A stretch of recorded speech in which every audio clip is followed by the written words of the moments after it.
Pay the rent or move out." The words hit me harder than I expected, reverberating off the kitchen tiles and straight into my chest. I stood there with my hands still wet from rinsing the breakfast dishes, droplets trailing down my wrists, as if my body hadn't quite caught up to what my ears had just heard. Ethan stood in the doorway, arms crossed, jaw set in a way I'd never seen on my son before. His eyes, once so easy to read, now held a defiance that made me feel like a stranger in my own home. The home I'd bought long before he was born. The home where he learned to walk, where I'd measured his height on the pantry doorframe every birthday. At first, I thought I'd misheard him. My mind scrambled for a reasonable explanation. Maybe he was joking. Maybe this was some misguided attempt at humor. But the rigid set of his shoulders told me otherwise. "Excuse me?" My voice came out quieter than I intended, but it carried a weight that only mothers know how to wield. "You heard me," he said, shifting his weight but not breaking eye contact. "You've been living here without paying a dime for months now. Things have changed, Mom. I can't just cover everything anymore." Everything? My breath caught. This was my house. My name was still on the deed. I had been covering everything for decades: mortgage payments, repairs, groceries, school fees, braces, summer camps, and the countless quiet sacrifices no one tallies but mothers. "Ethan, this is my home." The words came out slow, deliberate, as if I were reminding myself of the fact as much as I was reminding him. "Not anymore," he said flatly, and for the first time in my life, I saw no trace of the boy who used to run to the window to wave when I came home from work. "If you want to stay, you pay rent. Otherwise—" He let the silence finish the sentence. I felt the ground shift beneath me, not because I feared losing the roof over my head, but because I realized something deeper. The sun I thought would never turn against me had drawn a line in my own kitchen. The very room where I had spent years making pancakes in animal shapes, mending school uniforms, and listening to his teenage heartbreaks over mugs of cocoa. He turned and left without waiting for an answer, his footsteps receding down the hall. I stayed by the sink, staring out the window at the oak tree in the backyard, its branches swaying gently in the late morning breeze. I didn't cry. I didn't shout after him. I just let the quiet settle in, tasting the metallic edge of betrayal in my mouth, and thinking, 7 days. He's given me 7 days. 7 days was plenty. The walls that once echoed with his laughter now seemed to absorb our silences. Even the maple tree outside seemed to lean away from the house, as though it too sensed the shift. I tried to remind myself that homes go through seasons, just like the people inside them. Still, I couldn't shake the feeling that this season was different. It wasn't the restless push and pull of a teenager testing boundaries. This was something colder, more deliberate. A slow erasure of the years we'd spent building not just a house, but a life. I would walk from room to room sometimes, touching the edges of doorframes, the cool glass of the picture windows, the worn banister polished by our hands over decades. I'd think of how each corner held a story, each mark on the floorboards a moment I could place in time. And yet, standing there now, all I could feel was the space between us growing wider, until even the home I'd built with my own hands felt like it belonged to someone else. It hadn't happened all at once. If it had, maybe I would have seen it coming and braced for impact. But like water wearing down stone, it was slow, quiet, and deceptively gentle, until suddenly there was a crack you couldn't ignore. When Ethan landed his promotion last year, I was the one cheering loudest. He'd worked his way up from an entry-level position to team lead at the logistics firm, and I thought the extra pay and responsibility would give him a sense of pride, maybe even ease some of the strain on both of us. He moved with a new confidence, shoulders squared, voice carrying that faint edge people get when they've started believing their own press. I chalked it up to growing pains. Around the same time, my life was shifting in the opposite direction. After 30 years of working, half of them as a teacher, the other half running training programs for the district, I'd retired earlier than I'd planned. My knees had begun to protest the hours on my feet, and the constant budget cuts at work had stripped the joy out of my days. The pension was modest, the savings stretched thin by a roof that needed repairs and a mortgage I hadn't yet finished paying off. Ethan knew all this. At least, I thought he did. In the beginning, he'd offered to cover more of the bills for a while I adjusted to living on less. I accepted, grateful, but with the silent promise that it was temporary. I didn't want to depend on my son. That wasn't how I'd raised him. But somewhere along the way, His help started to feel less like generosity and more like ownership. He began making small comments, how he was basically paying for the house now, how it made sense for him to take over certain decisions. At first I laughed them off, but the comments grew sharper, landing like pebbles in my shoe, small enough to ignore, impossible to forget. He started rearranging furniture without asking, talking about his kitchen, making offhand remarks about me, downsizing, since I didn't need all the space anymore. I tried to brush it aside, telling myself he didn't mean anything by it, that he was just settling into his success and forgetting his manners. But when the bills came, they started going directly to him. When I offered to pitch in, he'd wave me off with a smile that didn't quite reach his eyes. And when I mentioned the mortgage, he would say, "Don't worry about it," in a tone that made me feel like a guest instead of the woman who had signed those loan papers 22 years ago. By the time the shouting came in the kitchen, I realized I hadn't been the owner of this house in his mind for months. The title was still in my name, but somewhere along the way, I had lost the deed to something far more important, my place in my own home. It started like so many of our arguments did lately, small, almost forgettable. I had asked him, gently, if he could remember to put his coffee mugs in the dishwasher instead of leaving them scattered across the counter. It wasn't the request that lit the fuse, but the tone he heard in it, some imagined criticism that scraped against whatever pride had been growing inside him since the promotion. He snapped back, something about how he already does more than his share. And I reminded him, without thinking, that we both lived here and keeping the place clean was part of the deal. That word deal was like tossing a match into dry grass. "What deal?" he said, setting his mug down hard enough to rattle the silverware drawer. "You don't pay for anything around here. You don't even cover your own groceries half the time. I'm carrying the load, Mom, and I'm tired of it." The words came in a rush, the kind you know have been building for a while. I stood there stunned, because it wasn't true, not in the way he made it sound. Yes, he'd been covering more of the utilities, and yes, I'd let him take the lead on the mortgage payments these past few months, but not because I was freeloading. I'd been pouring my limited savings into repairing the roof after the last storm, into replacing the ancient water heater, into the kinds of expenses that don't show up in the neat little columns of a budget sheet but keep a house from falling apart. I tried to explain, but he was already pacing, shaking his head like he was done listening. "I'm not saying you're a bad mom, but this can't keep going. Either you start paying rent, real rent, or—" He stopped there, the "or" hanging in the air like a noose. My heart thudded in my chest. "Or what?" He looked at me then, really looked, and I saw something in his eyes that hurt worse than the words, distance. "Or you'll have to move out." The kitchen seemed to shrink around me. The hum of the refrigerator grew louder, the faint ticking of the clock over the doorway marking the seconds after the sentence dropped between us. My son, the boy I'd carried on my hip and rocked through fevers, was standing there telling me I no longer had a place in the home I'd built for both of us. I wanted to shout, to list every sacrifice I'd made, every night I'd gone without so he could have more. But instead, I swallowed it. Not because I agreed with him, but because I could feel something shifting inside me, something that wasn't grief or anger, but resolve. 7 days. That's what he gave me. And I knew, even as he walked away, that I wasn't going to spend them begging for space in my own house. 7 days. It sounded like a prison sentence and a get-out-of-jail card, all at once. That night, lying in bed, I replayed his words until they stopped sounding like English and started feeling like static. 7 days to start paying rent, or move out. The ultimatum pulsed in my mind like a countdown clock I couldn't switch off. At first, it was all hurt. The kind that sits heavy in your chest, pressing on your ribs, making it hard to breathe. I thought about the nights I'd stayed up sewing his Halloween costumes by hand because we couldn't afford the store-bought ones. But the truth is, that moment didn't just end something, it began something else. I didn't realize it then, but the door he slammed on me was the same one I needed to walk through to find myself again.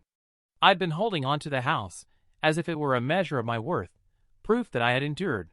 In reality, it had become a cage I didn't see, one I'd furnished with memories and obligations until I forgot how to imagine life outside its walls. Selling it wasn't about winning or teaching him a lesson, though lessons were learned on both sides. It was about stepping out from under the weight of resentment and reclaiming the kind of life where my choices are mine alone, where I don't have to measure my comfort against someone else's moods. In this smaller space, I've found more room for myself than I ever had in those larger rooms. I fill it with things I love, and I keep out the things that chip away at my peace. I decide who crosses the threshold, and I no longer apologize for drawing the line where it needs to be. Ethan's learning his own version of this. He knows now what it takes to keep a place standing, to pay for it month after month, to manage the small disasters that creep into daily life. I don't need him to thank me for all the years I did it for him. His understanding is enough.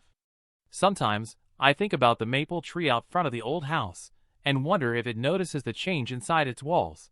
But I don't miss it the way I thought I would. I have my own roots now, planted in a place that grows nothing but peace. Respect isn't something you can demand, it's something you set the standard for. And sometimes, the only way to reclaim it is to walk away from the place you thought you'd never leave. I didn't just leave that house behind. I left behind the version of me who believed she had to stay. The mornings I'd left for work early, so he wouldn't have to walk to school alone. The vacations I'd skipped, the clothes I'd worn until they frayed, the bills I juggled so he could have every opportunity one never had. And now, here I was, being told to pay rent in the home I'd built brick by brick, sacrifice by sacrifice. Then came the anger. Hot, clean, and strangely energizing. I imagined telling him to pack his things, reminding him whose name was on the deed, and watching his face when he realized the legal truth of the situation. That fantasy kept me warm through the night, but anger is like a match, bright at first, then quick to fade. By morning, something else had settled in. A quiet sort of clarity. 7 days. That wasn't much time to scramble for rent money, but it was enough time to decide I didn't want to. Enough time to see that staying here under his conditions would chip away at my dignity until there was nothing left. I started counting the days not in dread, but in possibilities. I imagined a smaller place, something I could call mine without caveats. No arguments over mugs in the sink. No side-eye comments about pulling my weight. Just peace. My pension wouldn't cover extravagance, but it could cover freedom, and I realized I valued it far more than square footage. Each day, I measured my emotions against the ticking clock. Day 1 was disbelief. Day 2, simmering fury. Day 3, a kind of bittersweet nostalgia as I walked through the house touching its familiar corners, knowing I might be saying goodbye. Day 4, the first hint of excitement, the faint thrill of imagining my next chapter. By day 5, I knew. This wasn't my prison. It was my launchpad. Ethan thought he'd given me an ultimatum, but really, he'd given me permission. Permission to walk away without guilt, to reclaim my life without apology. 7 days. That's all I had. And for the first time since he'd spoken those words, I wasn't counting them down in fear. I was counting them down like someone waiting for the door to open. I thought letting go would feel like failure. For years, this house had been proof of my persistence, something I'd built and kept through layoffs, illnesses, and single parenthood. It was the place I'd return to, when the world felt too sharp, the place where I'd measured Ethan's growth against the pantry door and mine against the challenges we'd survived. Selling it had once been unthinkable. But now, as I walked through each room, I could feel the weight of what it had become. The kitchen still held the scent of coffee and toast from mornings long past, but it also carried the echo of that ultimatum. The living room's couch, once a nest for movie nights, was now just a piece of furniture where we sat on opposite ends, speaking in clipped sentences. Even the sunroom, my favorite space, where I used to sip tea and listen to the rain, felt dimmer somehow, as though the walls had absorbed the tension and couldn't let it go. I lingered in Ethan's old bedroom, now converted into his makeshift office. The desk was cluttered with unopened mail, and the walls were bare, stripped of the posters and photographs that had once told the story of his growing up. I remembered the night I stayed up past midnight assembling the desk when he was 12, the instructions spread out in front of me, determined to give him a space of his own. I'd done it for him then, but now, looking at the same desk, I realized the room wasn't mine anymore. None of this was. The truth settled on me slowly. A house can hold your history, but it can't protect your peace. And peace was something I had been living without for too long. I went outside and stood on the porch. The maple tree swayed gently in the wind, its branches stretching skyward, unconcerned with who lived beneath it. It had grown and shed and grown again, season after season, without clinging to the leaves it lost. Maybe I needed to do the same. The decision wasn't about punishing Ethan or proving a point. It was about recognizing that the foundation of this home wasn't cement anymore. It was compromise. And compromise, when it chips away at your self-respect, is just another word for surrender.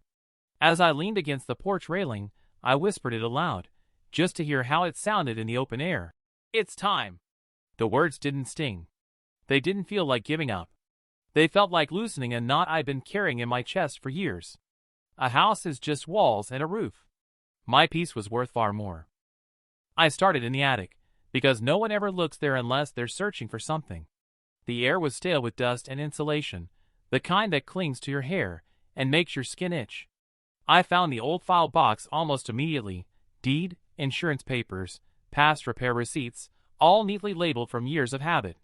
I carried it down like it was something fragile, though really, it was the only part of this house that was entirely mine. From there, I moved carefully, the way you might in a room full of sleeping children. I replaced the loose doorknob on the linen closet, touched up the scuffed baseboards in the hallway, fixed the stubborn hinge on the pantry door. Small things, invisible to most, but I knew a buyer would notice. Sandra's voice from our last call echoed in my head. A well-kept home sells faster, Waverly. Every task had to be timed for when Ethan was at work. I didn't want the questions yet, not until the sign was ready to go up. So I learned his schedule as precisely as my own, listening for the front door to close before pulling out paint rollers or quietly moving the stack of old magazines from the coffee table. I began staging the rooms in subtle ways. Fresh flowers on the dining table. Light curtains in the living room, so the afternoon sun poured in. The family photos came down first. That was harder than I expected. Each frame I wrapped in newspaper felt like sealing away a little piece of my life here, tucking it out of sight so strangers could imagine their own. The strangest part was how quickly the house started to change once I stopped treating it like mine. Without the clutter, without the personal fingerprints, it looked like something I'd see in a listing, polished, neutral, ready for someone new. And oddly, that made it easier. One afternoon, while polishing the kitchen counters, I heard Ethan's car in the driveway earlier than usual. My heart thudded as I swept the cleaning rags into a drawer and pretended to be flipping through the mail. He walked in, glanced around, and said nothing. I could tell he sensed something was different, but he didn't ask. Maybe he thought I'd been cleaning out of boredom. Maybe he didn't care enough to wonder. That night, after he went to bed, I sat at the kitchen table with the file box open in front of me, the documents spread out like a quiet rebellion. I wasn't hiding from him because I feared him. I was hiding because I wanted this decision to be mine until the very last moment. By the time the week was up, the house was ready, papers in order, repairs complete, rooms stripped down to possibility. All that was left was the sign. And the conversation.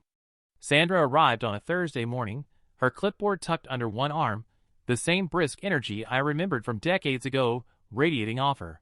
She stepped into the entryway and immediately began moving through the rooms, her eyes scanning every corner the way a jeweler inspects a diamond, looking for flaws, yes, but also for value. I followed her, listening as she murmured approvingly over the fresh paint on the baseboards, the gleam of the refinished floors, the way the afternoon light filled the living room. She jotted notes, measured wall space, and peeked into closets, all with the air of someone mentally calculating numbers she wouldn't yet share. When she stepped out onto the back porch, she let out a low whistle. This yard alone will drive up your price. Maple like that? Buyers will fall in love before they even get inside. I smiled, though my chest tightened at the thought of leaving it. The maple had been my companion through storms and summers alike, but now even it felt like part of the transaction. After nearly an hour, she set her clipboard on the kitchen counter and looked at me with a glint in her eye. Waverly, I think you're going to be pleasantly surprised. I braced myself. I'd done my own rough estimates, assuming a figure that would be enough for a smaller home and a modest cushion, nothing extravagant, just security. She named the number. For a moment, I thought I'd misheard her. It was nearly 30% higher than I'd imagined. My mouth went dry, and I leaned back against the counter, letting the figure settle into me. It wasn't just enough to move, it was enough to choose. Enough to put me in a place where I'd never have to ask permission to live on my own terms again. Sandra smiled at my expression. The market's hot, and you've taken care of this place. You could have a bidding war if we price it right. As she gathered her things and left, I stayed in the kitchen, staring at the numbers she'd scribbled on the bottom of her notes. The paper felt warm in my hands, like it held not just a value but a key. For the first time since Ethan's ultimatum, I wasn't thinking about what I'd lose. I was thinking about what I could gain. The balance had shifted. I was no longer reacting to his terms. I was setting my own. I tucked the appraisal into my file box with the deed and other documents, sliding it between manila folders like a secret I'd reveal when the time was right. The house was worth more than I'd hoped. And so, it seemed, was I. It was a crisp Saturday morning when Sandra's car rolled into the driveway, the white and blue, for sale, sign strapped neatly to the back. The sound of her trunk closing was sharp in the cool air, and for a moment, I felt my pulse quicken. This was it, the moment everything would tilt. I stood on the porch, coffee in hand, watching her hammer the post into the lawn. Each strike of the mallet echoed in my chest, steady and deliberate. The maple's branches swayed above us, scattering golden leaves onto the grass, as if nature itself were marking the change. Ethan's car pulled in just as Sandra stepped back to admire her work. He got out, keys in hand, his gaze snagging instantly on the sign. His expression shifted in quick succession. Confusion, disbelief, then something colder. What the hell is this? His voice was sharp, but quieter than I expected, like he didn't trust it not to break. I took a slow sip of coffee before answering. It's exactly what it looks like. The house is for sale. He glanced at Sandra, then back at me. You're selling? Without even talking to me? I met his stare, keeping my voice level. It's my house, Ethan. My name is on the deed, not yours. I've made my decision. He laughed once, a short, disbelieving sound. This is because of what I said, isn't it? You're trying to punish me. No, I said simply. I'm choosing peace. This house hasn't felt like home for a while, and I'm ready to move on. That's all. His jaw worked, but no words came out. I could see the calculation in his eyes, the realization that the roof over his head wasn't his to control. For years, I'd been the one adapting, bending, finding ways to make things work. But now, the balance had shifted. Sandra broke the silence with a polite nod toward him. If you have any questions about the process, I'd be happy to explain. But your mother's made an excellent decision for the current market. He ignored her, still watching me as though I might suddenly take it back. But I didn't. I couldn't. After a long moment, he shook his head and walked inside, the screen door snapping shut behind him. I stayed where I was, the coffee warm in my hands, the sign standing bright and certain in the front yard. Sandra gave my arm a quick squeeze before heading to her car. You did the right thing, she murmured. I watched her drive away, feeling the strange calm of a storm finally breaking. The sign swayed gently in the breeze, its message clear to anyone passing by. The house was leaving my life, and I was ready to let it. The first offer came within 24 hours of the sign going up. Sandra called me while I was making tea, her voice carrying that barely contained excitement realtors get when the hunt starts paying off. Full asking price, she said, but no contingencies yet. I let the words sink in, not just for their dollar value, but for what they represented, someone else wanting what I was ready to leave behind. By the end of the week, 3 more offers had arrived. 2 were solid, one a bit low, and one made my pulse quicken. It was a young couple, newly married, no kids yet, the kind who saw this place not as a stepping stone, but as the house they'd raise a family in. They'd written a letter with their bid, describing how they imagined Christmas mornings in the living room and Sunday barbecues under the maple tree. I read it twice, lingering on the way they spoke about the house, as if it were alive. Still, I didn't rush. Sandra and I went back to the top bidders, nudging here, countering there. It wasn't about squeezing every last dollar out of them.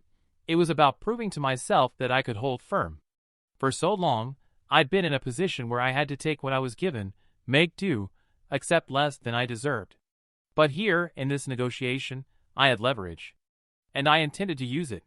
When the young couple came back with an offer well above asking, no financing contingencies, and a closing date that fit my timeline perfectly, I knew.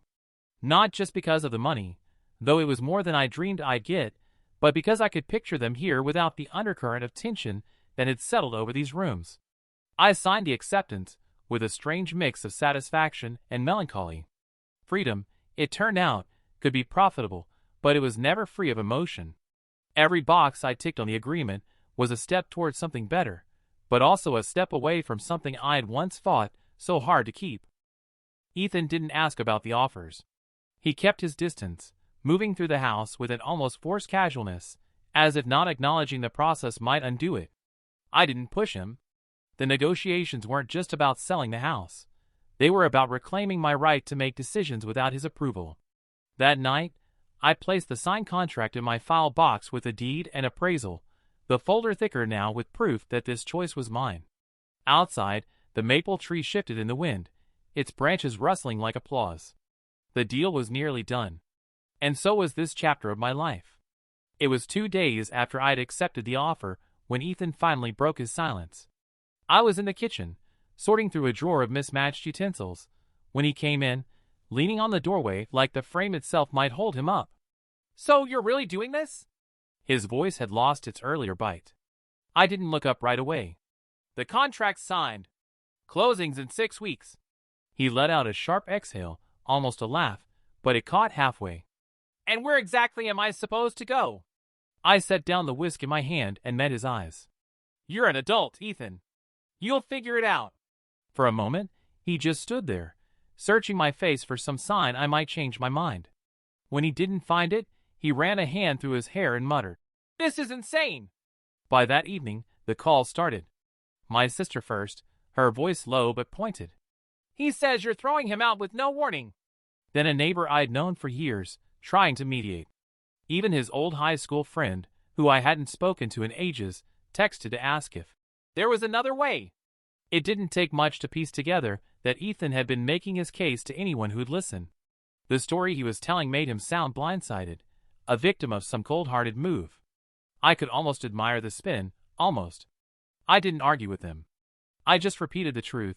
He'd given me an ultimatum, and I'd chosen a different path. Some nodded in understanding. Others hesitated, still clinging to the version where a mother should endure anything for her child. But when I saw him the next morning, the bravado was gone. He hovered near the kitchen counter, coffee mug in hand, tapping his fingers against the ceramic. "I can't afford rent on my own," he admitted, his voice low. "Not a place like this." "That's the point," I said gently. "This was never meant to be permanent." His shoulders slumped, the first real crack in his defiance. I recognized the look. Not anger, not yet acceptance, but the bewilderment of someone who's just realized the safety net they took for granted is gone. That night, I overheard him on the phone in his room, talking to a friend about apartment hunting. The words were reluctant, heavy, but they were movement. And maybe that was something. I went to bed knowing his panic wasn't mine to fix. The house was sold. The clock was ticking. And for the first time in a long while, it was ticking for him, not me. They arrived on a bright Tuesday afternoon, walking up the driveway with the kind of quiet excitement people have when they're already picturing themselves somewhere. The young woman had a hand resting on the curve of her belly, expecting, I guessed, and the man carried a folder under his arm, but kept glancing toward the maple tree as if it were greeting him personally. Sandra introduced us in the foyer, her eyes flicking between them, and me like she already knew this was going to be different. "They're very interested," she said, which in realtor language often means, prepare yourself. We moved through the rooms together. They lingered in the living room, touching the window frame, asking about the way the light came in during winter. They paused at the pantry door, running their fingers over the faint pencil lines where Ethan's height had been recorded all those years ago. I thought they might overlook it, but the woman smiled softly. "We'd like to keep this, if that's all right. Make our own marks someday." Something in my chest loosened at that. When we stepped onto the back porch, the man finally spoke at length. He told me about how they'd been looking for months, how they wanted a place with history, but not one weighed down by bad bones. He said he could tell this house had been cared for, even loved, and that they'd honor that. Then he opened the folder and slid the paper toward me. A cash offer, clean, simple, and more than any of the other bids. The closing date fit my timeline perfectly. There were no conditions, no games. Just certainty. I should have asked for time to think it over, maybe let Sandra play it against the other offers. But the truth was, I didn't need to. Something about them reminded me of the younger version of myself, the one who'd stood in this very house decades ago, with a heart full of plans, and no idea what the years would bring. Sandra was watching me, waiting for the businesslike pause, the counteroffer. Instead, I picked up the pen and signed.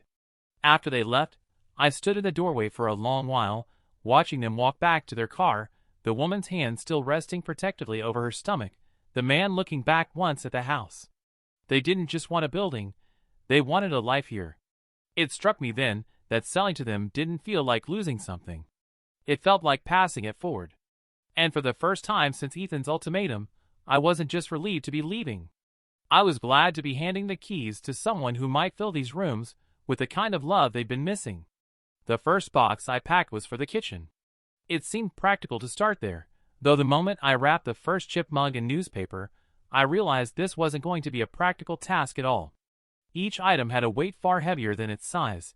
Every dish, every pan, every spatula holding the echo of family meals, late-night tea, or birthday cakes iced under the hum of the old ceiling fan.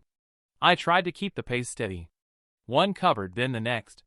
But I'd open a drawer and find the cookie cutters shaped like stars and hearts, and suddenly I was back in a winter long past, Ethan standing on a chair beside me, covered in flour and grinning like he'd invented joy.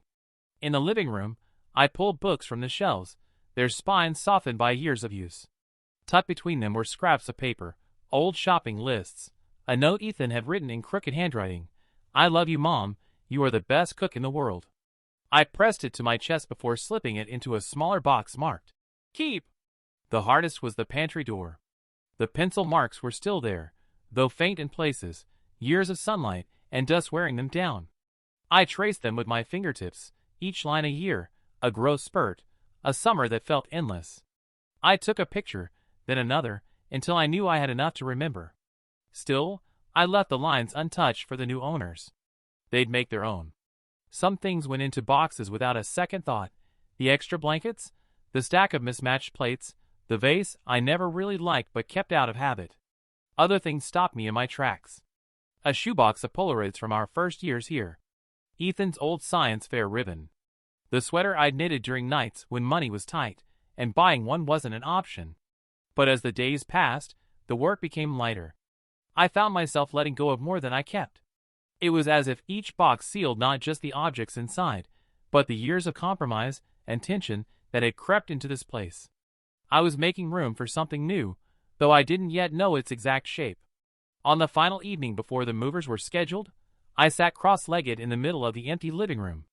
The walls seemed taller without the shelves, the air quieter without the clutter. It didn't feel like my home anymore, and for the first time, that thought didn't sting. I locked the last box, stacked it by the door, and stood up. The house could hold its memories. I was taking mine with me. He found me in the hallway, taping up the last box from my bedroom. His voice was tight, like he rehearsed what he wanted to say, but still wasn't sure how to start. "Mom, can we talk?" I set the tape down and turned to face him. He looked smaller somehow, though it wasn't his height, it was the way his shoulders had rounded, as if carrying something heavy he hadn't noticed until now. "I've been thinking," he began, eyes flicking to the boxes stacked against the wall. Maybe we don't have to do this. I could take over more bills, make it easier for you to stay. We can figure it out." I studied him for a moment, searching for the arrogance that had colored his words a week ago. It wasn't there. What I saw instead was fear, and something that might have been regret. "Ethan," I said softly, "when you told me to pay rent or move out, you made it clear where I stood here. You might not have realized it then, but you gave me the freedom to choose. And I've chosen." He shook his head, frustration flashing in his eyes. "I didn't mean it like that. I was just, I don't know, stressed, feeling like I was carrying everything. I wasn't thinking straight."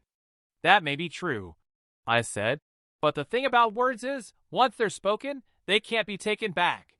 You didn't just talk about money that day. You made me realize that staying here meant giving up my independence, and I won't do that. Not for anyone."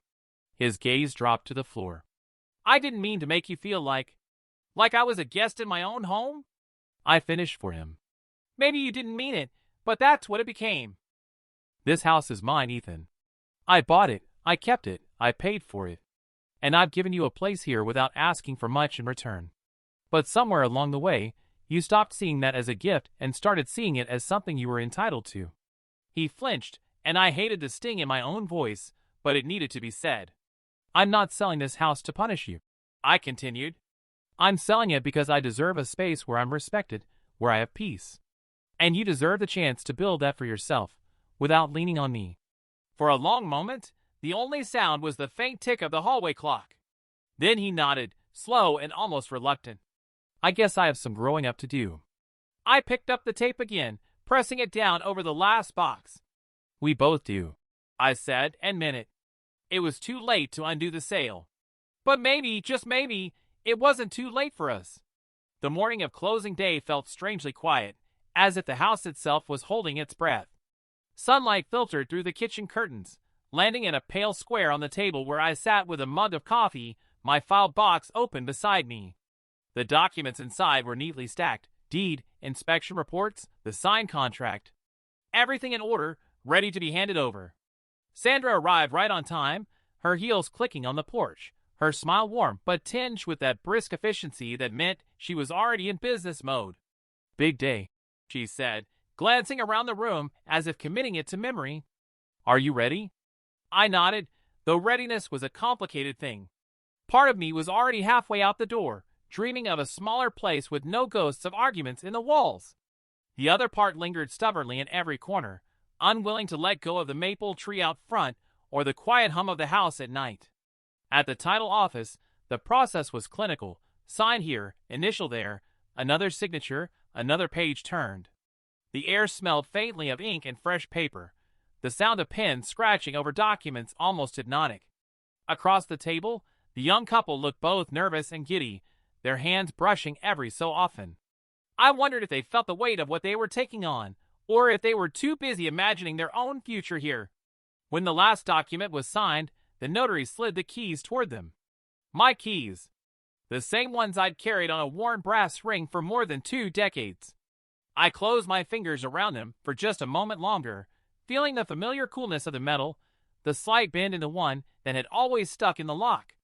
Then I placed them gently in the woman's palm. It's a good house, I told her. It's seen a lot of love. She smiled, her eyes warm. We'll take care of it. And just like that, it was done. Money transferred, papers filed, my name removed from the deed. On paper, I no longer owned a home. But walking out of that office into the sharp afternoon air, I didn't feel empty. I felt lighter. Sandra patted my arm as we reached the car. You handled this with grace, Waverly. Not everyone does. I looked back just once at the couple standing on the steps of the office, holding the envelope with their new keys. There was no bitterness in me, only the quiet satisfaction of a clean ending. By the time I slid into the passenger seat, I realized I'd left something behind besides the house. The weight of proving I belonged there. That was theirs to carry now. I was moving on. The new place was half the size of the old house, but it felt twice as warm the moment I stepped inside. A single-story cottage with weathered brick and a front garden someone had clearly loved before me. It didn't try to impress, it just welcomed. The living room smelled faintly of lavender, the sunlight pooling on the hardwood floor like it had been waiting for me. I'd paid for it in full, no mortgage, no debt. That fact alone made the air feel lighter. For the first time in years, I wasn't thinking about bills stacking up or whether the roof would hold through the next storm. Everything here was mine outright, and that knowledge was a quiet kind of freedom I'd never known before. Unpacking was easier this time. I'd brought only what I loved, what mattered. The bookshelf held just my favorite novels, their worn spines leaning together like old friends. The kitchen had room for the chipped mug I'd wrapped in newspaper, the one that had survived more than a few moves and more than a few heartbreaks. The maple tree was gone, but out back stood a young cherry blossom, bare in the winter air but promising something beautiful when spring came. Evenings were the best. I'd curl up in the armchair by the window with a cup of tea, listening to the hum of the heater and the faint sounds of life drifting in from the street, Children's laughter, a dog barking, the soft thud of a neighbor's screen door. No raised voices. No tiptoeing around someone else's moods. Just the steady rhythm of my own choosing. Friends came by to see the new place, some still surprised I'd gone through with the sale. They'd walk through the rooms, nodding approvingly, and I'd watch their faces change when they realized how content I looked here. A few of them admitted they envied the simplicity. I told them it wasn't about the size of the house. It was about how it felt to live in it. Ethan called once to check in. He didn't mention the sale or the old house, just asked how I was settling in. I told him I was fine, and I meant it. Maybe he could hear it in my voice, because he sounded relieved in a way that had nothing to do with words. One evening, as I locked the front door and turned out the lights, I caught sight of my reflection in the window, standing tall, keys in hand, not as the owner of some big, impressive house, but as the keeper of a home that fit me perfectly. It wasn't just a new beginning. It was the first time in a long time I'd felt like I was exactly where I was meant to be. Ethan's first apartment was nothing like the house he'd grown up in. I knew this not because he invited me over. He didn't, but because I'd caught glimpses in the background of our video calls. Beige walls, thin blinds, a couch that looked like it had been rescued from the curb. The kitchen was barely big enough for a stove and a sink, the kind of place where you could flip pancakes without ever moving your feet. He'd moved in 2 weeks after the sale closed, signing a lease that came with a rent payment bigger than he'd expected. I could tell by the way he mentioned it in passing, as if it were just a number, but his voice had that taut edge people get when their budget's already stretched thin.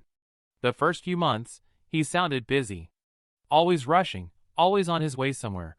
Work, errands, meeting with his landlord about the leaky faucet that still wasn't fixed. I recognized that scramble. It was the same one I'd lived for years, keeping everything just balanced enough not to topple. Only now, he was doing it without a safety net. One evening, he called to ask about a recipe for chili I used to make. "It's cheaper to cook at home," he said, almost sheepish. "Eating out adds up." I didn't say I'd been telling him that for years. Instead, I emailed him the recipe, and a few tips on stretching it over the week. It wasn't just the money. He was learning about the other costs, the ones you can't put on a spreadsheet. Coming home to a cold apartment because you forgot to pay the heating bill on time. Taking a day off work to wait for a repairman who never shows. Realizing that if you don't sweep the floor, no one else will. When we talked, he didn't complain outright, but there was a different tone in his voice now. A kind of respect, maybe, or at least a recognition of the work it takes to keep a home running. He'd ask small questions, how to get rid of the smell from the garbage disposal, the best way to patch a wall without it looking obvious, and I answered them without judgment. The last time we spoke, he mentioned that he'd started putting a little aside each month. "Just in case," he said. I told him that was smart, and I meant it. Stability isn't just about having a place to live. It's about knowing you can keep it. I could hear in his voice that he was beginning to understand the weight of that truth. And maybe, in his own way, he was beginning to understand me too. I walked through my new home in the quiet hours of the morning, the light spilling in soft and unhurried, touching the walls like an old friend. There's no tension here, no sharp edges in the air. Just stillness. And after everything, I've learned that stillness isn't emptiness, it's freedom. When Ethan told me to pay rent or move out, I thought it was the worst kind of betrayal. I'd carried him through every storm, kept the lights on when there was barely enough in the account, and filled that old house with years of love and sacrifice. For him to throw it back at me with an ultimatum felt like losing more than just a roof over my head. It felt like losing the bond one thought was unshakable.